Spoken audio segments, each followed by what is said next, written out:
समय में अग्रसेन धाम में 400 से भी ज़्यादा कोरोना के जो समय था उस समय लोगों का इलाज किया। 50-50 हज़ार रुपये के इंजेक्शन फ्री में लगाए। डॉक्टर साहब आपका स्वागत है। डॉक्टर साहब ये जो बता रहे थे आप स्टूडेंट्स के अध्यक्ष बने, उस समय तो स्टूडेंट पॉलिटिक्स ही अलग हुआ करती थी और बहुत काबिलियत की ज़रूरत पड़ती थी।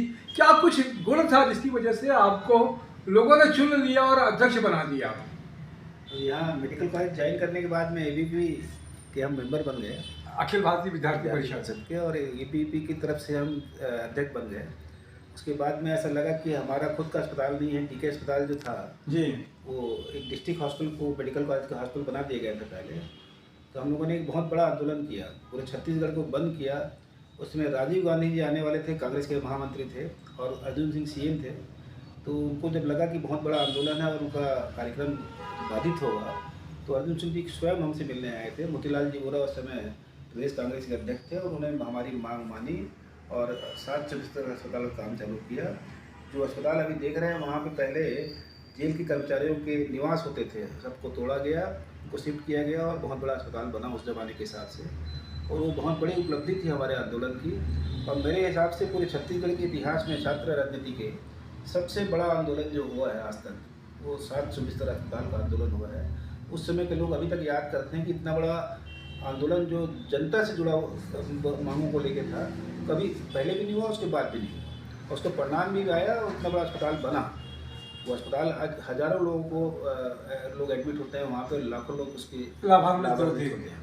एक जूडो के लिए भी बताया कि आपने स्टाइपेंड 700-800 मिलता था। के लिए बहुत कम था, स्टाइपेंड वगैरह सुविधाएं बिल्कुल नहीं थी। तो मैं Madhya Pradesh junior doctor association का अध्यक्ष होता था उस समय मोतीलाल जी सीएम थे। तो उनसे हम लोगों ने मांग की और बड़ा प्रभावी ढंग से हमने अपनी मांग रखी और बड़ा आंदोलन किया भोपाल में। उसके बाद में काफ़ी सारी सुविधाएं हमको मिली, इसका अभी तक लाभ बच्चे उठा रहे हैं। और उनको वहाँ पे जो काम करते हैं मेडिकल कॉलेज में, पूरा जूनियर डॉक्टर ही ज़्यादा काम करते हैं, उनको उसका लाभ मिला और उसके कारण उनकी कार्य क्षमता बढ़ी, उनके परफॉर्मेंस ज़्यादा अच्छे हुए। एक सुनील कुमार जी जो मुख्य सचिव भी हुआ करते थे और रायपुर के कलेक्टर भी थे, उनके साथ में एक अनुभव आप बता रहे थे कि जन औषधि केंद्र जैसा अस्पताल के सामने में, तो डीके के सामने में था कि 700 के डीके अस्पताल जो था उसके सामने में ही हमने खोला था। उस समय कलेक्टर होते थे सुनील कुमार जी, जो बाद में चीफ सेक्रेटरी हुए थे। तो उनके साथ मिलकर हमने जन औषधि केंद्र खोला था। और उस समय थोक मार्केट से दवाई ला के सस्ते में दवाइयाँ बेचते थे। जो मार्केट में जो रेट था उसके कम से कम आधे से कम में बेचा करते थे और नो प्रॉफिट नो लॉस में चलाते थे। सुनील कुमार जी रोज़ मॉनिटर करने आते थे। इतने बड़े जिले के कलेक्टर थे उस समय, रायपुर जिला पूरे मध्य प्रदेश में सबसे बड़ा जिला होता था, और मैं भी रोज़ बैठता था और वो काफ़ी अच्छा चला। और मेरे हिसाब से सबसे पहला हिंदुस्तान का जन औषधि केंद्र वही था। फिर बाद में हम एमएस करके बाहर चले गए तो फिर डिसकंटिन्यू हो गया वो। सुनील कुमार जी भी बाहर ट्रांसफ़र हो गया उनका भोपाल, लेकिन शुरुआत हमने की थी जन औषधि केंद्र की। आप जो बता रहे हैं कि अखिल भारतीय एबीपी की राजनीति, तो उस समय तो कांग्रेस का राज था और कांग्रेस के ही जो संगठन है एनएसयूआई वगैरह चलते थे। एबीवीपी का तो बड़ा मुश्किल होता था, जीतना बड़ा कठिन काम था। छात्र राजनीति में हमेशा एबीपी जी एनएसयूआई से आगे रही है जी।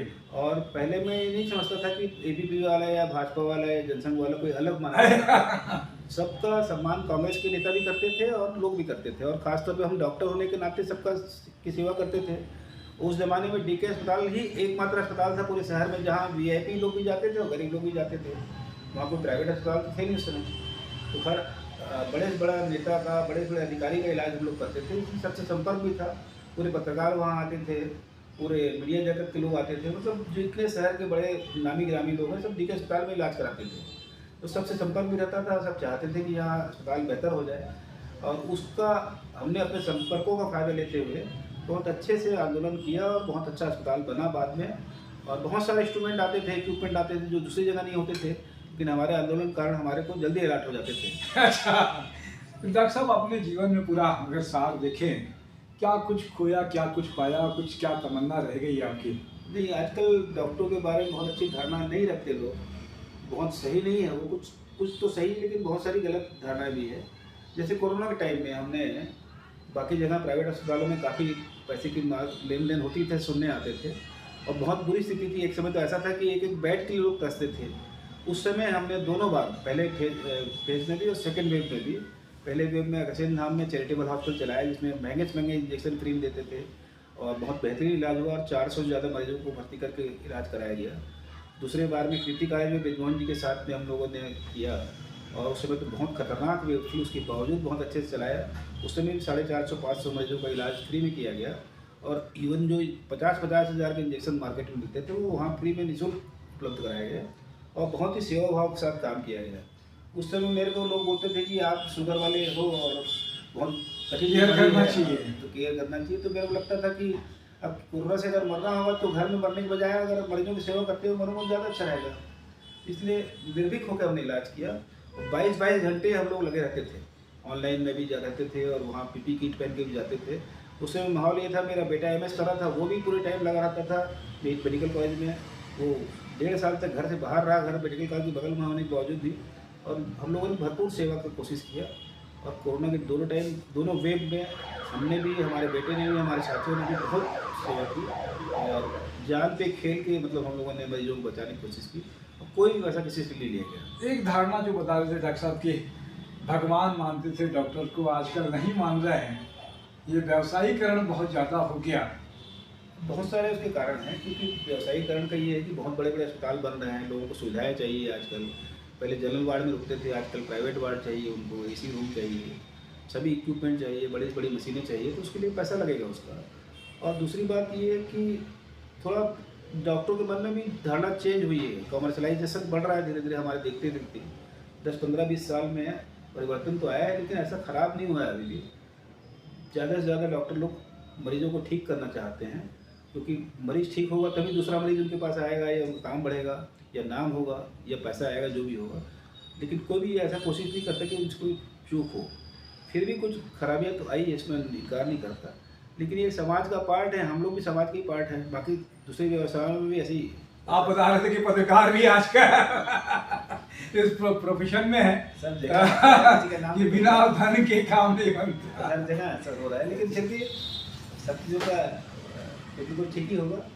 और बहुत सारे सेवा वाले लोग हैं अभी। क्या कुछ कहेंगे डॉक्टर साहब, अपनी तरफ से क्या कुछ कहना चाहते हैं समाज को? मैं तो ये समझता हूँ कि जो अपनी ज़रूरतें हैं अपने को समझना चाहिए, हमारी कितनी रिक्वायरमेंट है पैसे की और बाकी संसाधनों की, उसके हिसाब से अपना काम करना चाहिए। बहुत ज़्यादा लालच नहीं करना चाहिए। ईश्वर अगर देना चाहेगा तो बहुत सारे तरीके से और दे देगा पैसा। लूट खसोट या मतलब गलत काम नहीं करना चाहिए अपने को, और कोशिश करनी चाहिए खासतौर पर डॉक्टरी पेशे में कि हम बेहतरीन काम करें, अच्छा से अच्छा इलाज करें, रिजनेबल फीस लें और लोगों को खुश रखें। और ये कोशिश करें कि हमारी बदनामी ना हो। और हमारी ये जवाबदारी है कि समाज में जो धारणा बन रही है कि डॉक्टर लोग कसूर करते हैं, दूर। डॉक्टरों के साथ साथ मरीजों को भी समझना पड़ेगा कि डॉक्टरों की कुछ मजबूरी है, इसलिए वो सब कर रहे हैं। बहुत अच्छी बात है, आपने अच्छी बात की। एक बहुत अच्छा भाव है, मैं अभी बता रहा था, क्रिया की प्रतिक्रिया होती है। अच्छे भाव रखेंगे तो निश्चित रूप से अच्छा होगा, और आपने समय दिया इसके लिए धन्यवाद। मैं आज गुरुदेव मुकेश जैन जी के दफ्तर में हूँ, अंतर्राष्ट्रीय ख्याति प्राप्त ज्योतिष, तो उनका भी धन्यवाद, नरेंद्र ठाकुर जी का भी धन्यवाद। जय जोहार, जय छत्तीसगढ़।